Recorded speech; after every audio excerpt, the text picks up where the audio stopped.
Hello there. In my last video about this masterpiece of a character, I mentioned that Rise of Skywalker was good-ish. I don't remember exactly what I said. And someone called me out on it. Unfortunately, the comment isn't there anymore since the first video got copyright claimed and I had to re-upload a modified version, but I decided to rewatch Rise of Skywalker, and my opinions have changed a lot. I mean, let's be honest, you give Chewie a medal and I'm fucking sold. So, sit back, relax, grab some death sticks and green milk, and prepare for a hardcore Star Wars nerd to repeat popular internet opinions. Enjoy! Why do people want me to say unoriginal shit?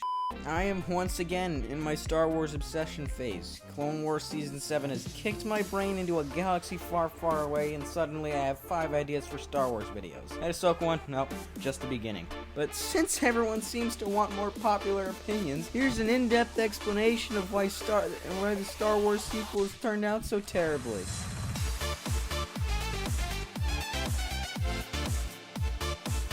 You already used this music, dipshit. So yeah, everyone hates the Star Wars sequels, but I'm not here to rub that in.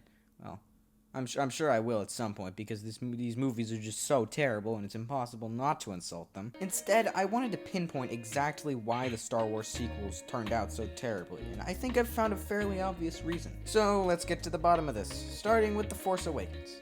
Force Awakens was a good, acceptable movie. It gave a grand introduction to the trilogy, and I am relieved that they did not ruin Han Solo.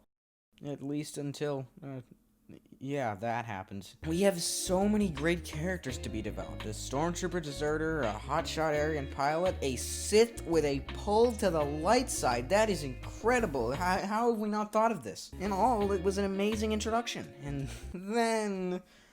oh, fork. The Last Jedi turned Luke from "there's still good in him" to "I give up, Ben is screwed." Kylo Ren, well, he actually didn't get ruined. He stuck with his amazing character arc. And Rey, I already talked about her. Go watch this video. Spoiler alert, zero development. Now, Finn and Poe, they both got schooled by quote-unquote strong female characters. They are both, these are both terrible characters. Why does a stormtrooper deserter need to know why war is bad? And how is Poe wrong here? He had every reason to do what he did, and the only takeaway that I think they were getting at is believe women because they're always right. None of this makes any sense. What kind of an idiot would make this move? Oh, he would, yeah. It's confirmed that Rian Johnson messed up the sequels intentionally. Here's a news article. He scrapped the original ideas for the trilogy that mastermind J.J. Abrams came up with, and then left the next director with little hope of a good finale. Then Abrams was like, "We'll handle this," to Colin Trevorrow, and he attempted to backpedal to his original idea. The result? 2 hours and 22 minutes of mediocrity and fan service. Rian Johnson did this intentionally, for reasons I will never understand, and he's the Emperor Palpatine with his master plan to destroy Star Wars by messing up the sequels, and Clone Wars Season 7 is Darth Vader throwing him down a hole. This is Star Wars! Jokes aside, if it weren't for Rian Johnson, there would probably be a much better trilogy here, as we can see what Abrams can do without someone thwarting his plans. But wait a second, Rian Johnson isn't the only one that screwed this up. No, J.J. Abrams, by backpedaling, fully destroyed this trilogy. By trying to backpedal, he just threw in a ton of variables super late, like Palpatine, who came out of nowhere. Leia being trained in the Force, which fixed a plot hole, but it came out of nowhere, like the Palpatine one. When Luke said, "Leia's saber," my face looked like this. Rey's pull to the dark side, Poe's passed on Kijimi, Rey and Kylo, being I hate Star Wars. There's so many things that obviously should have started in the second movie. You know what should have happened?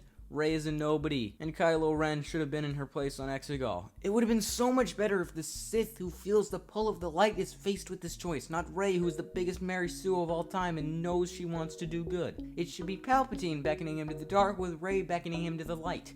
Rey is just such a poorly written character. She just needs way more character development, and wait, no, I already covered this. Go watch my other video. Other than that, the existence of Palpatine's scheme should have been very obvious by The Last Jedi, and Luke should have trained Rey as Yoda did to him. Rather than Kylo Ren fighting Luke here, he should have fought the real Leia, and maybe even killed her there, with her Force ghost coming to him, rather than a memory of Han Solo. What the hell is this? Finn should have gone with Poe to teach the trigger-happy flyboy the negative consequences of war. And maybe they should have gone to Kijimi, where Poe reunites with,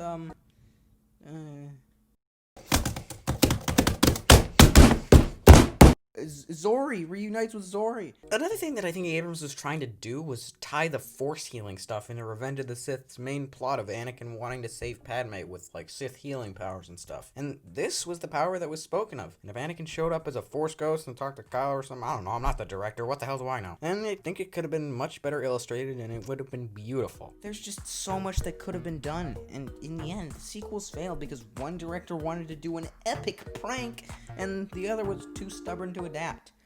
But there's one last complaint I have here. In this scene, we have Anakin, we have Yoda, we have Mace Windu, we have Kanan, we got Ahsoka Tano, baby, woohoo! We even have Ayla Secura of all people, or Twilight. Does every humanoid count as a person, or is that just humans? I don't know, but in this scene, there's someone missing. Where the f*** is Plo Koon?